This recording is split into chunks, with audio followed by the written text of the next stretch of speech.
This ad is a waste of time. Get it back with unlimited data, fast NBN and faster setup for your business from $79 a month. Visit commander.com.au or call 13-SPEED. Commander. Minimum cost $18.96 over 24 months plus $20 postage and handling. Select areas only. Great to have your company here on Money News right around Australia. Well, Adelaide today saw the first day of the Royal Commission into aged care facilities.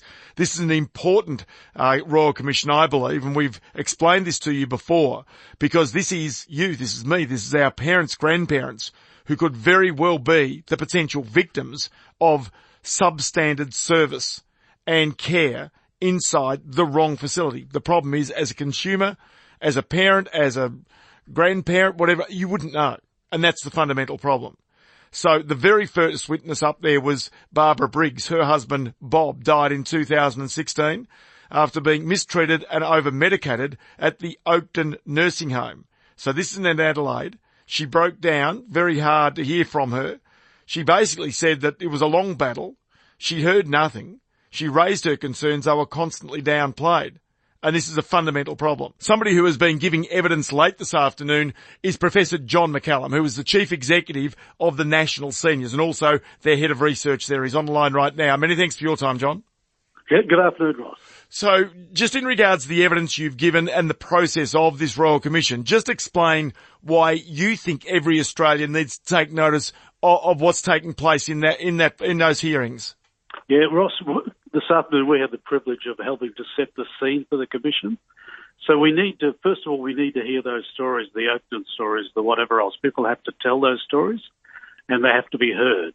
But at the end of this, we have to have an aged care system that works better. And what we pointed to in that was better training, more home care, dealing with the long waiting list, 127,000 last estimate, of people who've been through the hard hoops of getting an assessment for eligibility for home care, but then can't get it.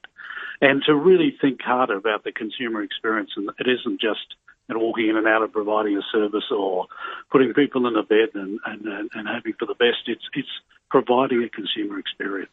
Isn't this really similar in some ways to the Banking Royal Commission, where it's actually where some organisations, very sadly, have decided to put their own profits ahead of the welfare of the people that they are supposed to care for?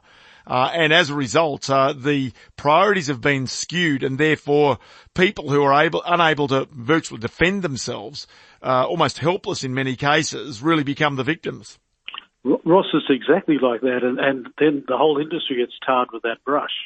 I think in this case, there's probably a lot of work to be done on that industry. We don't really have an Australian Banking Association. We have multiple peak body groups.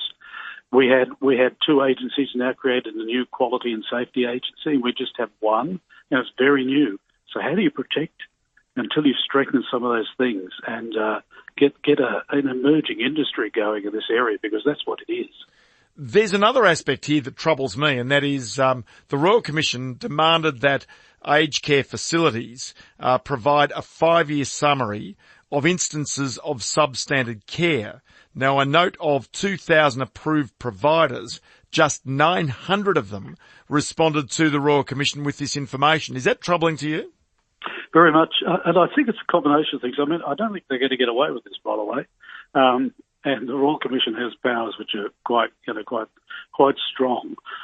There was another thing in the introduction that the Commissioner Tracy said that the record keeping was very poor. And you think a lot of people have got bad records and have to tell the truth about what's been going on. They're probably still struggling with it, some of them.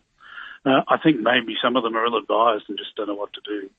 But, look, that's a problem. And I think bad records are a serious problem in its own right, aren't they? That we don't know what's going on and you couldn't check on it. How important is family here, John? Because clearly family have got to be looking after their own family members. They've got to make certain they're the eyes and ears to look after their welfare in these types of facilities. And as you point out, there are some people who do quite brilliant jobs. There's no doubt about that, and people who do care.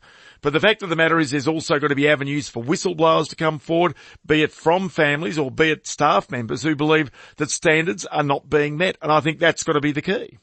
It has to be the key. We have to have a complaints agency that works. The other problem is, Ross, that not many people actually know there was one. So they put up cameras in nursing homes, they do whatever. But there is one, actually. And point is we've got to get that message around that there is a system. People know about you can if you buy a defective product, you can do something with that. This is something where people are putting off the negative thoughts of it and not thinking about it and not wanting to know about it. We have to get into that world. As you say, it's ourselves, our parents and our friends' parents and whatever, and we have to understand what's going on and know what to do about things when they happen. I'll tell you what, it is a very sad set of circumstances that we need a Royal Commission to try and drive those standards. And some people clearly have got the priorities and the administration completely wrong for when people are at one of the most sensitive stages of their lives. John McCallum, the Chief Executive of National Seniors. Always great to have you in the program, John, and we'll talk again during the course of this Royal Commission. Love to do that, Ross. Happiness begins with a smile. All-on-4 dental implants may help you smile again. Smile because you no longer need dentures. Smile because you can eat your favorite foods. Find out more about the world-renowned All-on-4 clinic at allon4.com.au.